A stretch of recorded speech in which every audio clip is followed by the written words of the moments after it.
하나님의 크신 은혜가 오늘 예배에 참석한 성도 여러분들이 함께 하시기를 예수님의 이름으로 축복합니다.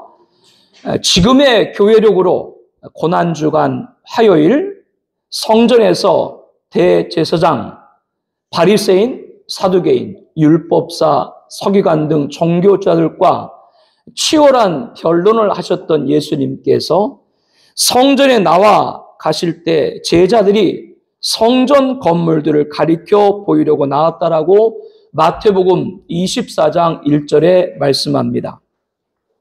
우리가 잘 알고 있는 솔로몬 성전은 제1성전으로 아브라함이 이삭을 제물로 바친 모리아산에 BC 957년에 세워졌습니다. 그러나 바벨론 느부갓네살의 침략으로 BC 586년 파괴가 되었죠. 70년이 지난 후 페르시아의 고레스 왕 칙령으로 바벨론에서 포로 생활하던 이스라엘은 예루살렘으로 돌아가 제2성전 수룹바벨 성전을 BC 516년에 건축을 하게 됩니다. 이 두 번째 성전은 예수님 당시까지도 존재했었는데요. 헤롯 왕가의 시초인 헤롯 대왕은 에돔 출신이었죠. 그래서 그 핸디캡을 막고자 유대인들의 환심을 사기 위해서 제2성전인 수룹바벨 성전을 대대적으로 보수 확장하는 증축 공사를 진행을 했습니다. BC 20년경에 시작돼서 그가 죽은 뒤 AD 64년 거의 84년경에 84년 동안에 걸쳐서 이 공사가 진행이 됐습니다. 그래서 성전 규모가 원래 터보다 2배 이상 커졌고 외관은 화려하고 웅장했습니다. 벽과 기둥에 포도나무를 조각했는데 그 포도송이 하나하나를 금으로 입혔다라고 기록에 남아 있습니다. 성경에도 누가복음 21장 5절에 보게 되면 아름다운 돌과 헌물로 꾸며졌다.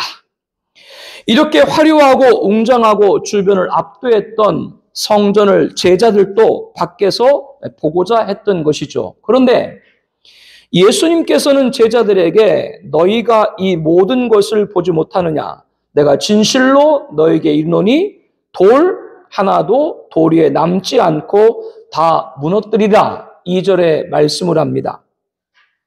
저 화려하고 웅장하고 압도하는 성전이 무너진다는 것은 상상할 수도 없었던 제자들은 성전에 나와서 예수님께서 맞은편에 있는 감난산 위에 앉으셨을 때 조용히 와서 우리에게 이르소서 어느 때 이런 일이 있겠사오며 또 주의 임하심과 세상 끝에는 무슨 징조가 있사오리까 질문을 했습니다.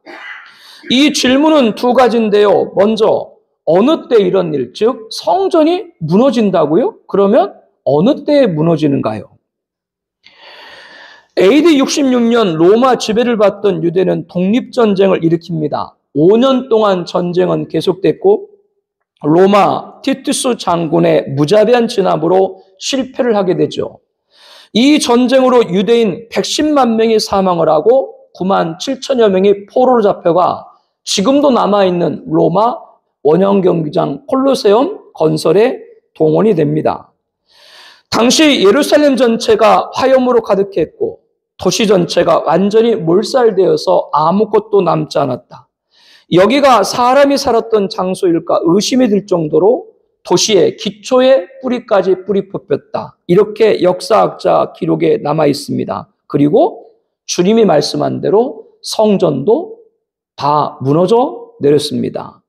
돌 하나도 돌 위에 남죠 다 무너뜨리라 하신 주님의 예언 그대로 성전이 초토화가 된 것이죠. 그때가 AD 70년입니다. 오늘 본문 기준으로 예수님께서 예언하신 지 36년이 되고 헤롯 대왕에 의해서 시작된 대규모 중축이 완공된 지 6년도 되지 않아서 수룹바벨 성전, 제2성전은 역사 속으로 사라졌습니다.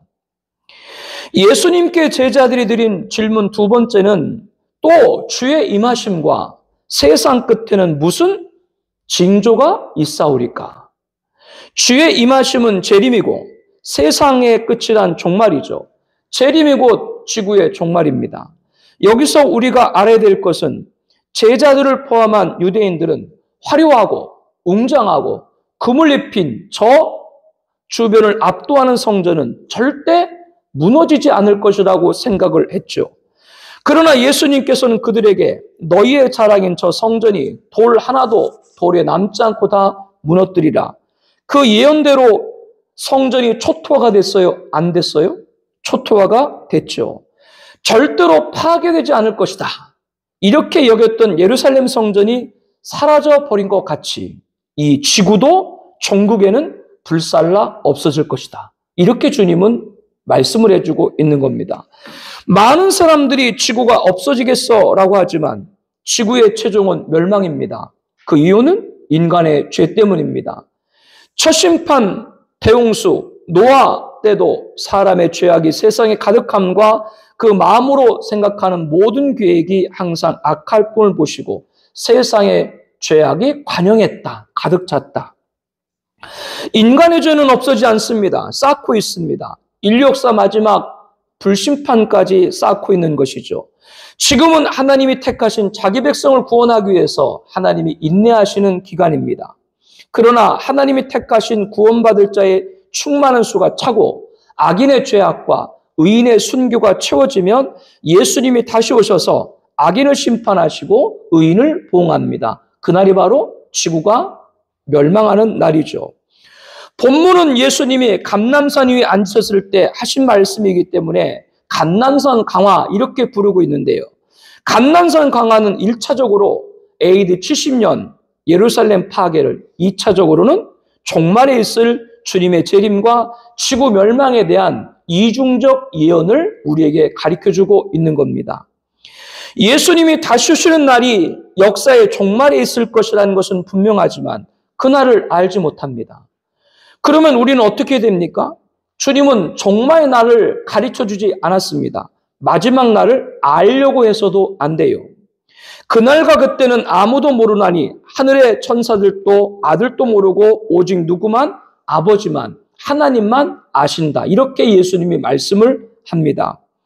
그러나 예수님은 우리에게 그날을 준비하도록 종말이 가까울 때, 종말이 가까우면 가까울수록 경각하고 대비하라고 하는 것이죠.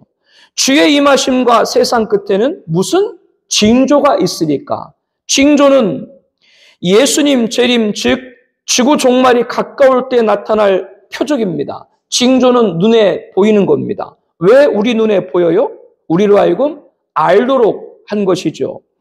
우리는 그동안 마태복음을 주일마다 보면서 보고도 보지 못하고 들어도 듣지 못하는 유대인들과 종교 지도자가 되어서는 안 될 줄로 압니다. 그렇다면 징조, 종말의 징조, 지금 지구 안에서 벌어지고 있는 일들은 우연한 사건이 아닙니다. 하나님의 일하심을 우리에게 보여주시는 것이죠. 알게 하는 겁니다. 깨닫게 하시는 겁니다.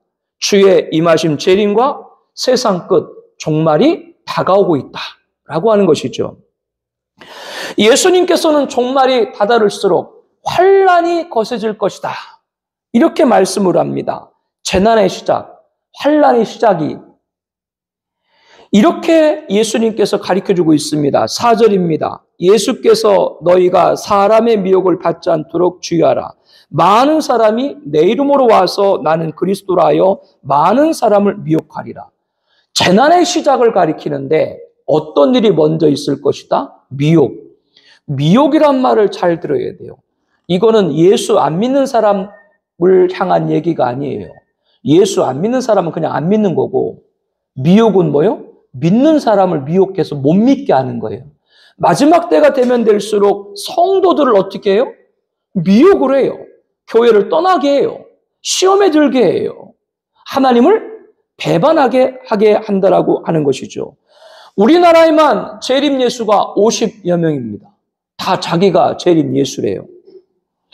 그러나 주님의 말씀같이 뭐를 받지 말아야 돼요? 미혹을 받지 말아야 됩니다. 답은 성경에 있습니다.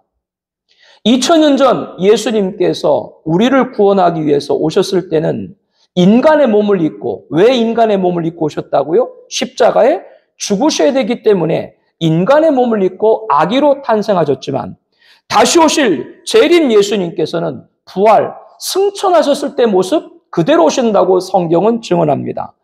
그러므로 이 세상에 호적을 갖고 있는 사람들은 재림 예수가 될 수가 없는 것이죠. 이 자리에 호적 없는 분 있나요?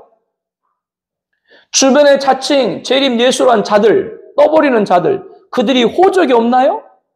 그들은 다 재림 예수가 아니다 라고 하는 것이죠. 30절에 땅의 모든 족속들이 인자가 구름을 타고 능력과 그 영광으로 오는 것을 보리라. 요한계시록 1장 7절에도 볼지어다 그가 구름을 타고 오시리라. 다시 오실 예수님께서는 세상에 탄생하는 것이 아니라 부활하셨을 때 영광의 그 모습 그대로 하늘에서 내려오는 줄로 믿습니다. 그러므로 어떤 미혹, 예수, 자기가 재림, 예수 이런저런 말 그리스도를 흉내내는 자들에게 절대로 미혹되지 말아라 이렇게 지금 말씀을 하는 것이죠. 저와 여러분들은 미혹되지 말고 오직 그분 예수님이 오실 때까지 예수님을 사모하고 예수님 맞이할 신부가 되기를 축복합니다. 예수님은 이어 6절에 난리와 난리 소문을 듣겠고 민족이 민족을 나라가 나라를 대적하여 일어나겠고 라고 하셨습니다. 요즘처럼 난리와 전쟁의 소문이 겹겹으로 전 세계를 에워싸고 있는 때가 있었을까 싶을 정도로 놀라게 하는 일들이 하루가 멀게하게 벌어지고 있죠. 아프리카 아세요? 아프리카요. 콩고와 루안다가 전쟁 중인데요. 그런데 이 두 나라가 전쟁한 그 원인 가운데는 각각 이 나라들 안에서 내전이 있었습니다. 루안다 같은 경우는 집권 세력인 후투족이 반대 세력인 투츠족을 120만 명을 100일 동안 집단 학살을 했습니다. 하루에 47명씩 죽인 꼴이에요. 같은 나라 안에서 민족끼리요. 콩고도 두 차례 자국민 간의 큰 충돌로 무려 500만 명의 사망자가 발생을 했었습니다. 이렇게 콩고와 루안다 전쟁은 그 이전에 각각 두 나라 사이에 뭐가 있었다고요? 민족과 민족 내전이 있었다라고 하는 것이죠. 같은 민족끼리 전쟁입니다. 주님이 예언하신 종말의 징조인 민족과 민족이 대적, 타민족의 침략만을 말하는 것이 아니라 같은 민족 안에서 민족 간의 대적입니다. 종말에 다다를수록 이런 전쟁이 더해간다라고 하는 것이죠. 우리나라도 이해가 아니죠. 75년 전 6.25 전쟁 때 한 민족 상잔의 비극으로 300여만 명이 목숨을 잃었습니다. 그러면 우리나라의 민족 간의 전쟁이 끝났나요? 한반도는 공산주의와 민주주의 이념으로 분단이 됐습니다. 거기에 지역 감정으로 분열했습니다. 그 안에 보수, 진보, 이데올로기로 대립을 하고 있습니다. 같은 민족이 철천지 원수가 되고 있는 현실이 대한민국의 애제죠. 이렇게 민족과 민족의 대적이 갈수록 종말이 가까울수록 전 세계의 도처에 벌어질 것이다. 주님은 예언을 합니다. 또 나라가 나라를 대적하는 전쟁을 주님은 말씀을 하죠. 러시아, 우크라이나, 이스라엘과 팔레스타인, 하마스 전쟁에서 보듯이 세계 도처에서 전쟁은 계속되고 있습니다. 그러나 이러한 무력 충돌만 전쟁이 전부가 아닌 것을 알아야 돼요. 미국의 최대 위협국이 어디예요? 미국의 첫 번째 적대국은 중국입니다. 그런데 미국은 중국만 아니라 첫 번째 동맹국인 캐나다에도 25% 관세를 부과를 했습니다. 우크라이나 젤렌스키는 백악관에서 트럼프에게 반론을 제기하다가 심한 꾸지람을 듣고 심지어는 부통령 벤스에까지도 면전에서 훈계를 듣는 망신을 당했죠. 정승집계가 죽으면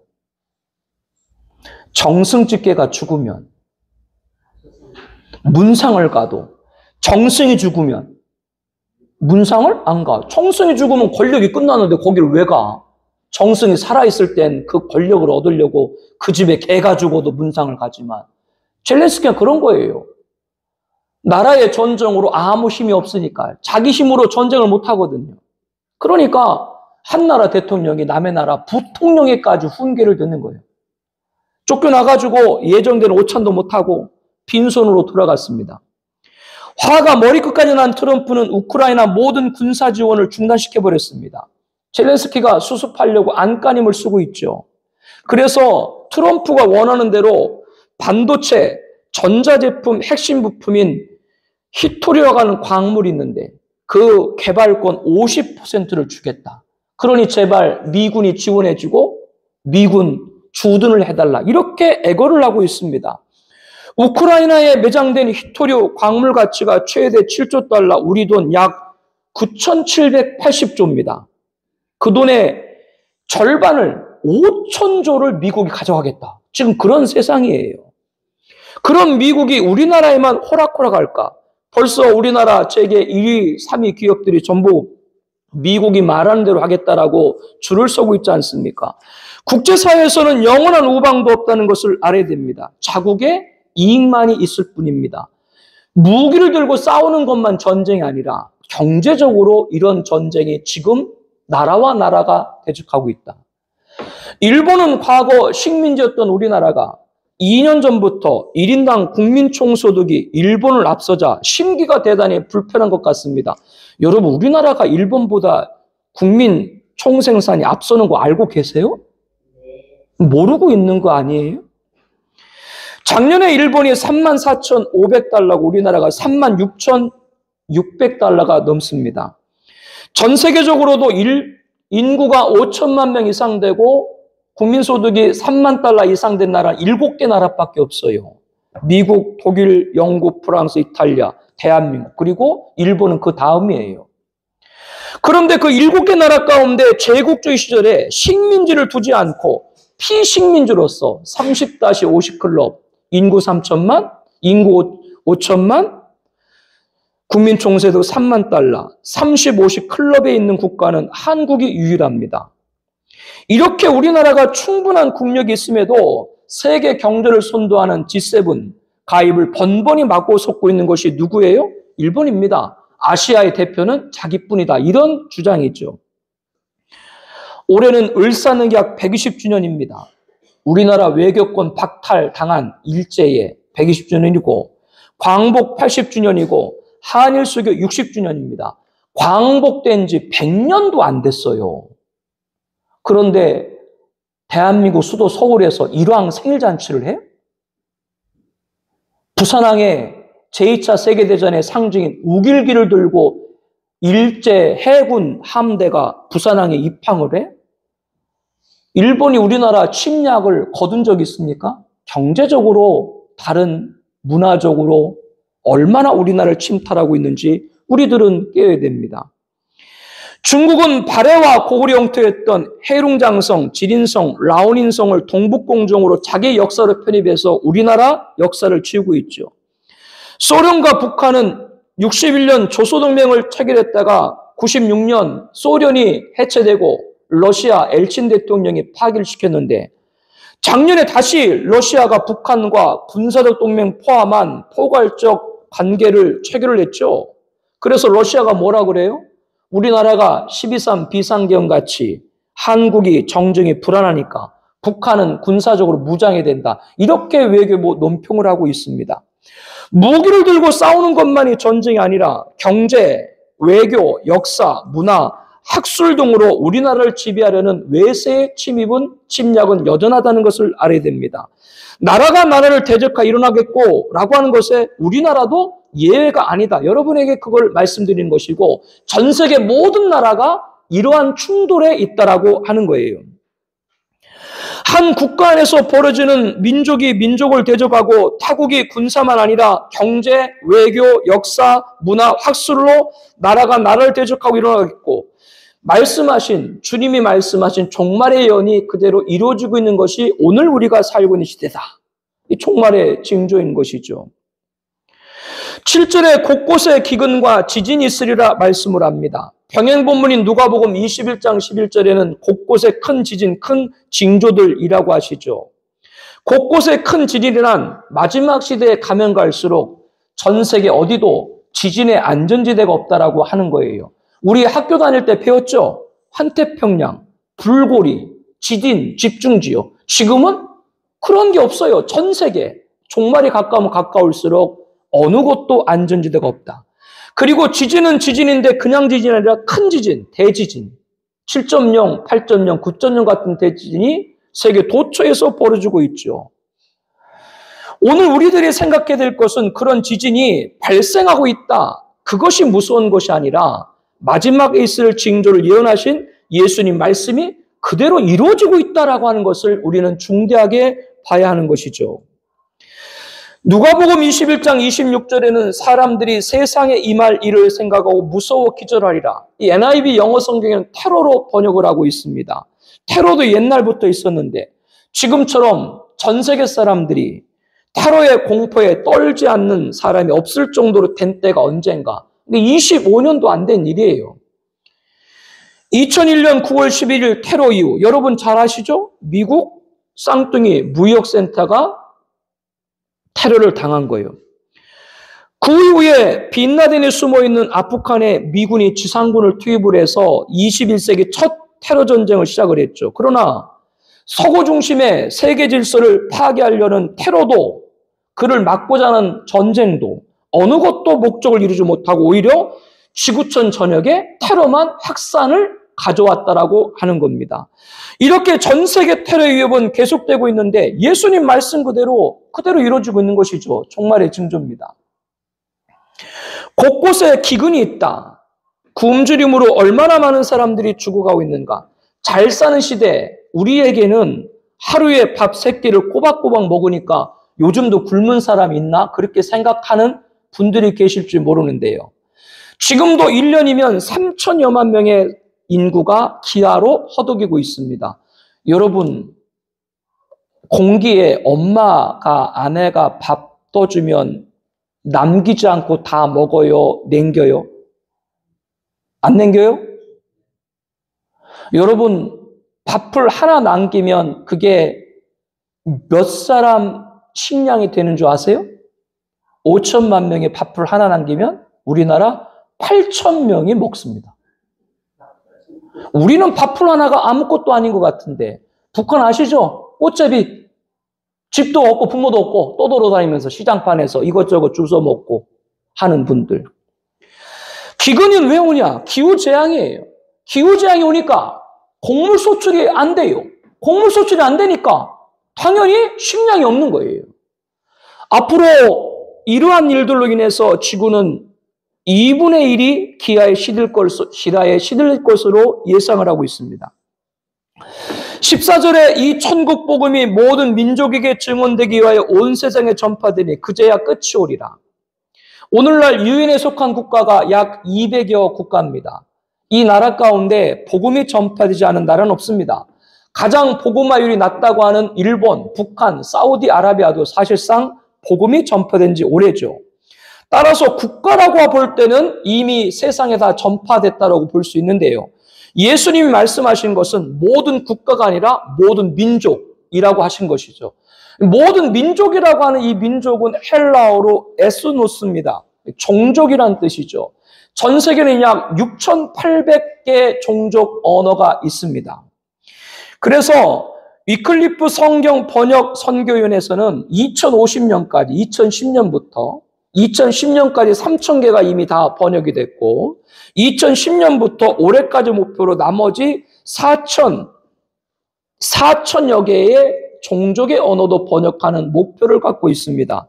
만약에 금년에 그 목표가 이루어진다면 오늘날 과학기술 발전로 볼 때 출판 인쇄 때까지 2040년이면 완료가 될 것으로 보입니다. 물론 지구상의 모든 종족의 언어로 번역됐다고 그날 예수님이 재림한다라고 그렇게 단정할 수 없지만 중요한 것은 이 또한 매우 의미심장한 종말 징조의 이종표라고 하는 것은 부인할 수 없다라고 하는 것이죠.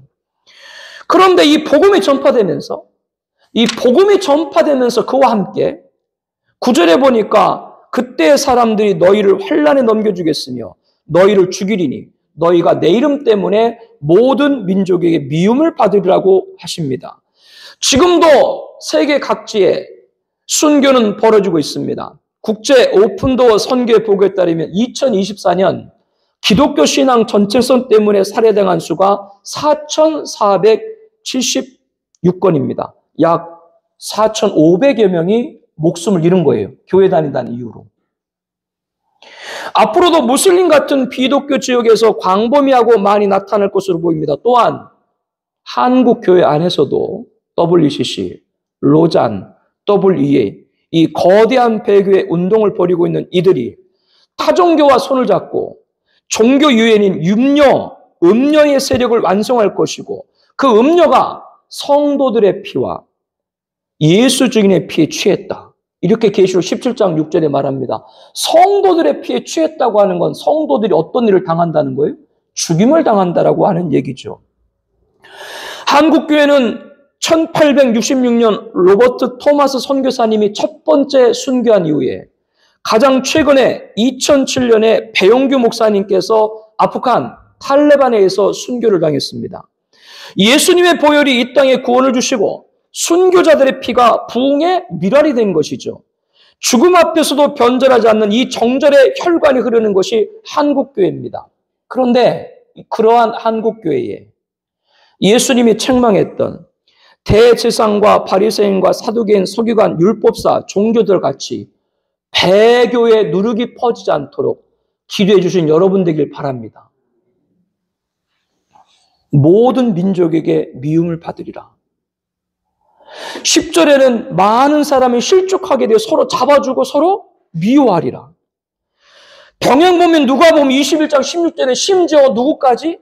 부모와 형제와 친척과 벗이 너희를 넘겨주어 너희 중에 몇을 죽이게 하겠고. 왜 이런 일을 한다고요? 내 이름 예수 믿는 것 때문에 종말에 가면 이런 일들이 더해질 것이다 라고 하는 것이죠. 예수 믿는다는 이유로 가정적으로, 사회적으로, 국가적으로, 세계적으로 경멸과 타도와 배척의 대상이 되는 겁니다. 앞으로 교회는 이럴 수밖에 없어요. 왜? 종말의 징조를 주님이 그렇게 말씀을 하셨기 때문이죠. 사랑하는 성도 여러분, 제 얘기를 잘 귀담아 들으세요. 진리는 한 번 믿기도 어렵고 진리를 끝까지 사수하는 건 더 어려워요. 이게 마지막 때 경성하지 않으면 안 돼요. 땅끝까지로 내 증인 되리라. 지구 복음화를 책임질 한국교회는 더욱더 경성해야 될 줄로 압니다. 11절에 거짓 선자가 많이 일어나 많은 사람을 미혹하게 했고 6.25 전쟁에서 군종사제로 참여한 에밀 카폰 신부는 1950년 11월 중공군 포위돼 포로 잡힐 위험을 무릅쓰고 부상자를 헌신적으로 돌봤습니다. 그러다가 평안북도 벽동 포로 수용소에서 동료들을 돌보다가 그 열악한 환경에 견디지 못하시고 1951년 35살 젊은 나이에 순직을 하셨죠. 2013년 오바마 당시 미국 대통령은 군인에게 죽은 최고 등급인 무공훈장인 명예훈장을 추서했고 우리나라에서도 2024년 국가보훈부가 선정한 유엔군 10입인 영웅에 포함을 시켜드렸습니다. 그리고 2021년에 DNA로 신원이 확보가 되어서 무려 70년 만에 고향 캔자스 위치토 교구성당에 안치가 됐습니다. 이것은 마땅한 예우라고 생각을 합니다. 그렇게 해야 되는 것이죠. 그런데 프란치스코 교황은 위중한 중에도 지금 굉장히 위독해서 병원에 입원 중에 계시잖아요. 교황께서. 근데 그 교황이 이 카폰 신부를 가경자로 지난 2월 24일 날 선포했습니다. 카폰 신부는 1993년 시성의 첫 단계인 하나님의 종 칭호를 부여받았고 32년 만에 가경자가 된 것이죠. 가경자가 뭐냐? 그것은 바로 존경받을 만한 사람이다. 이렇게 천주교에서는 사람을 그렇게 성별을 해가지고 추대하고 추앙을 해요. 다음 단계는 복자를 거쳐서 최종적으로 성인의 반열에 오르는 일만 남게 된 것이죠. 카폰 신부가 가경자로 선포되는 날 그의 고향인 성당에서는 그를 성인의 한 걸음 더 가깝게 해주신 프란치스코 교황에게 감사를 드립니다. 에밀 카폰 신부여 우리를 위해 기도해 주소서라고 감사와 간구를 올려드렸습니다. 여러분 우리의 중보자는 누구세요? 예수님 한 분뿐입니다. 그러나 로마 가톨릭에서는 성인으로 추대된 사람을 중보자 반열에 올려놓습니다. 김대건 신부요, 내 기도를 들어주시옵소서. 성경에 사람이 중보자가 될 수 있어요, 없어요? 없습니다. 예수님만이 중보자입니다. 이 카폰 신부가 안치된 곳은 원죄 없이 태어난 성모 마리아 성당입니다. 여러분, 마리아가 죄 없이 태어났나요? 마리아가 죽지 않고 부활했나요? 마리아가 승천했나요? 성경을 더하고 빼고 가감하는 것이 로마 가톨릭입니다. 저는 천주교를 비난하고자 함이 아닙니다.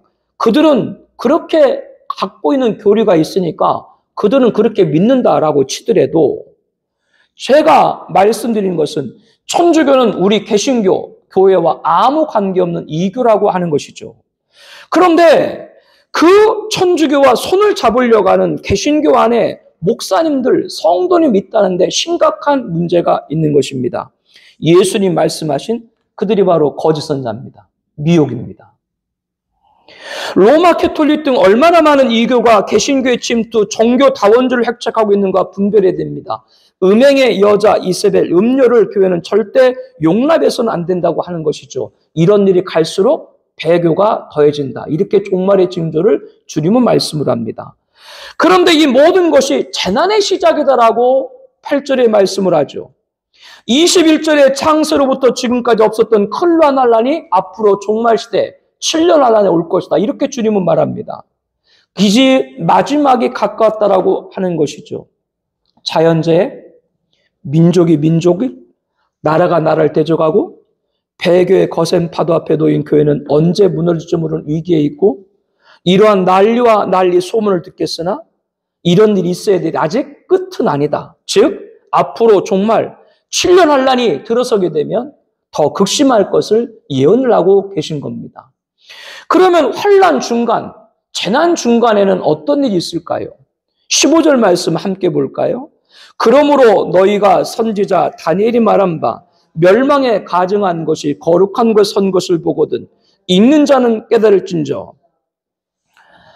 BC 175년 164년 동안 수리아를 통치했던 안티오코스 4세는 얼마나 교만하던 자든지 자기가 살아있는 하나님이다. 현신이다. 자칭 에피파네스로 부르도록 했습니다. 그리고 BC 167년 자기가 지배하고 있던 예루살렘 성전에 제우스 신상을 세우고 부정한 짐승 돼지피를 뿌리고 유대인들로 숭배를 강요하게 했죠. 그런데 그와 같이 만행을 저지를 자가 종말에 등장할 것을 다니엘이 예언을 했습니다. 종말시대 7년 환란을 가리키는 한 일에 그것이 시작이 되고 7년 환란 가운데 전 4년 반과 후 4년 반 중간인 일의 절반이 오게 되면 장차 한왕이 와서 제사와 예물을 금지할 것이다. 다니엘서 9장 26절 27절에 예언을 했습니다. 여기서 우리는 두 가지 사실을 알 수 있습니다. 첫째는 지금 예루살렘 성전산에 세워져 있는 이슬람의 성지인 바이돔, 그 바이돔을 허물고 그 자리 혹은 그 외 지역에 제사와 예물, 예배를 드릴 수 있는 서드 템플, 제3성전이 앞으로 세워질 것이고, 두 번째는 평화의 왕으로 가장해서 제3성전 건립을 주도할 자, 장차 한왕인 누가? 적그리스도가 등장할 것이다라고 하는 것이죠. 적그리스도가 처음에는 유대인들에게 제사와 예물을 자유롭게 드리게 하다가 종말시대 7년 환란 전 4년 만이 끝나면 후 4년 만이 시작되면서 적그리스도는 자신의 모양을 한 우상을 만들고 성전에서 하나님이라고 자칭하고 이스라엘을 폭정으로 탄압할 것이라는 말씀입니다. 과거 역사 무대에 등장했던 성전을 더럽혔던 안티오코스 4세가 예표하는 자가 바로 종말에 출현할 적그리스도라고 하는 겁니다. 예수님께서는 말씀하는 거예요. 지난 역사에 선지자 다니엘이 말한 바 예언했던 것 같이 성전에 제우스상을 세운 것 같이 장차 종말에 멸망에 가정한 것인 적그리스도가 거룩한 것 성전에 설 것이다. 이렇게 주님께서 말씀을 합니다. 그 시점이 언제라고요?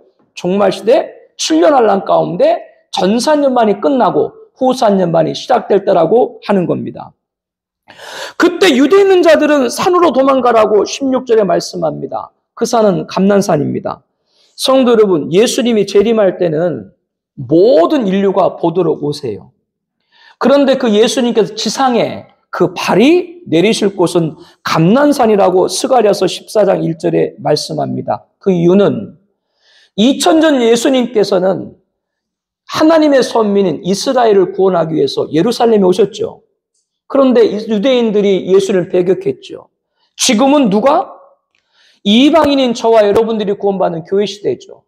그래서 예수님께서는 재림하실 때 다시 그 예루살렘 감람산에 오셔가지고 하나님의 선민인 유대인들을 구원해서 이방인들과 함께 구원의 완성을 이루시는 겁니다. 그날, 예수님이 오시는 날, 그날 오시기 전 적그리스도가 핍박할 때 17절에 뭐라 그래요? 지붕 위에 있는 자는 집안에 있는 물건을 가지러 가지 말며 밭에 있는 자는 겉옷을 가지러 뒤로 돌이키지 말지어다. 예수님이 오시는데 주님 잠깐만요. 제가 청약 통장에 지금 다 부었는데 아파트 지금 목전에 조금만 뒤에 오세요. 제 말이 농담으로 들리세요? 롯의 기억하라. 소돔과 고모라가 멸망했는데 천사를 통해서 피할 길을 알려줬죠. 소활성으로 빨리 도피해라. 그런데 가는 중에 절대로 뭐 하지 말아라? 롯과 아내와 두 딸이 도피하는 과정에 누구는 뒤돌아봤어요? 롯 아내는 뒤돌아본 거예요. 그와 같이 주님 오실 때 살 길을 알려줬는데 뒤돌아보지 말아라. 과장된 게 아니라 예수님 조금 있다 오시면 안 돼요. 제가 지금 대학 입학하고 결혼하고 애기 좀 낳고 그때 오시면 안 돼요. 이게 농담이 아니란 얘기예요. 그 얘기를 지금 17절, 18절에 하시는 거예요. 19절에 그날에는 아이 뵌 자들과 젖먹인 자들이 화 있을지다. 아니 왜 임신하고 아이를 뵌 사람들이 화가 있나요? 말씀 그대로입니다. 임신한 여인이 뛸 수도 없고 어린아이를 둔 부모가 속히 피할 수도 없는 거예요. 20절에 뭐라 그래요? 너희가 도망하는 일이 겨울에나 안식이 되지 않도록 기도하라. 예루살렘에도 지금 큰 눈이 가끔씩 내립니다. 완전히 대혼잡이죠. 그런 상황에 벗어날 수가 없다고 하는 것이죠. 유대인들은 안식일에 빨리 걸어요, 안 걸어요? 그런 상황에 있는 유대인들이 적그리스도의 잔혹한 핍박이 닥쳐오는데도 율법에 매여가지고 절대 뛰지 않는 그러한 그 상황을 주님께서 말씀을 하고 계신 겁니다. 이는 그때 큰 환란이 있겠습니다. 창세로부터 지금까지 이런 환란이 없었고 후에도 없을 것이다. 대환란이라고 21절에 말합니다. 그날을 감하지 아니하면 모든 육체가 구원 얻지 못할 것이나 그러나 택하신 자를 위하여 그날을 감하시리라. 저와 여러분은 택함 받은 자들이죠. 후사년반 짐승 적그리스도의 잔혹한 통치에 택함 받은 자들은 예비처에서 보호받는다고 계시록 12장에 말씀을 합니다. 바로 택한 자를 위한 감하심이죠. 우리는 그 안에 들어야 됩니다. 그렇지 못하면 진리에 낙오하게 되면 믿음을 떠나게 되면 7년 환란 중 후사년반 짐승 적그리스도 잔혹한 통치의 재앙에 떨어질 수밖에 없다라고 하는 겁니다. 환란 후 종말시대 7년 환란이 끝났어요. 29절에 그날 환란 후에 즉시 해가 어두워지며 달이 빛을 내지 아니하며 별들이 하늘에서 떨어지며 하늘의 권능들이 흔들리라. 이게 무슨 말씀인가요? 지구의 완멸입니다. 이 세상은 흔적도 없이 사라진다고 하는 것이죠. 종말시대 7년 안에 끝나면 멸망입니다. 그때 누가 오시는 거예요? 30절 말씀 함께 볼까요? 그때 인자의 징조가 하늘에서 보이겠고 그 땅의 모든 족속이 통곡하며 그들이 인자가 구름을 타고 능력과 큰 영광으로 오는 것을 보리라. 예수님이 재림하시는 날 죄악의 도성인 지구, 이 큰 성 바벨론은 음행의 포도주, 하나님 떠났다는 얘기죠. 그로 인해서 불심판으로 완멸될 거라고 하는 것이죠. 지구가 불심판 받을 때 그러면 택함 받은 자, 예비처에 있는 택함 받은 자는 어떻게 되는가요? 공중슈고로 건지는 겁니다. 그 말씀이 31절이에요. 큰 나팔 소리와 함께 천사들을 보내리니 그들이 그 택하신 자들 하늘 이끝에서 젖끝까지 사방으로 모으리라. 이 세상에 불심판로 완면될 때 예비처에 있던 택함 받은 성도를 공중슈고로 건진다라는 말씀인 것이죠. 하나님은 자기가 택한 자를 마지막까지 구원하시는 줄로 믿습니다. 그러므로 하나님 은혜 안에 있어야 된다라고 하는 것이죠. 그렇지 못하면 그 사람들은 영멸에 떨어질 수밖에 없다라고 하는 겁니다. 사랑하는 성도 여러분들, 오늘 이 말씀을 통해서 저와 여러분들이 환난이 시작되면 어떤 일이, 환난 중간에 어떤 일이 있을 것을 저와 여러분들이 보았죠. 34절에 여러분들 함께 말씀 읽어주겠어요? 내가 진실로 너에게 말하노니 이 세대가 지나가기 전에 이 일이 다 이루리라. 이 세대라고 하는 것은 one generation, 한 세대가 아니에요. 한 세대라고 하는 건 30년, 60년, 100년 그거를 묶어서 한 세대라고 하는 것이죠. 이 세대라고 하는 것은 뭐냐면 그런 한 세대가 아니라 이것은 this generation, 그 세대. 너희들 눈에 이런 환난의 시작이 보이거든. 그 세대 사람들 그때 누가 주오심 재림과 세상 끝 종말이 있을 것이다. 오늘 우리가 살고 있는, 아니 우리가 앞으로 맞이할 날에 그날이 이룰지 모르겠습니다. 주님께서는 그날이 언제인지 가르쳐주지 않으셨지만 그날에 있을 징조를 통해서 우리에게 경성하고 준비하도록 하셨다고 하는 것을 절대로 잊지 않는 여러분 되시기를 축복을 합니다. 45절 말씀부터 보게 되면요.